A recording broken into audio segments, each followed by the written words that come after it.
Guys, magandang umaga sa inyong lahat. Kadarating ko lang galing palengke. Basang-basa yung buko, tinuyo ko sa sobrang pawis. Layo ba naman ang nilakad ko? Okay lang, at least kumita kahit papaano ng pagkain. May ulam na.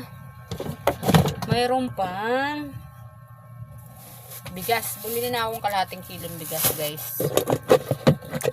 Dalawa lang naman kami ng anak ko. Kada tapos kong magtinda, bumibili na ako ng bigas.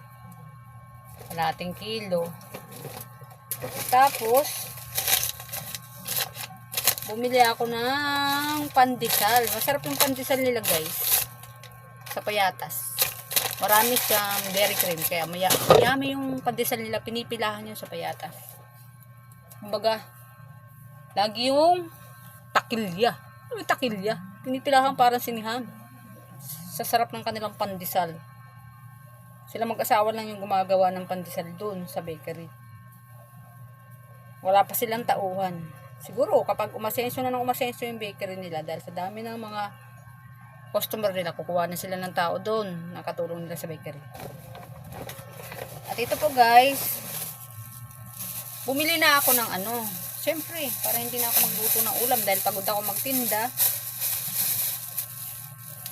Lumpia. Tama, lumpia. Tapos, meron pa akong tinapay. Yan.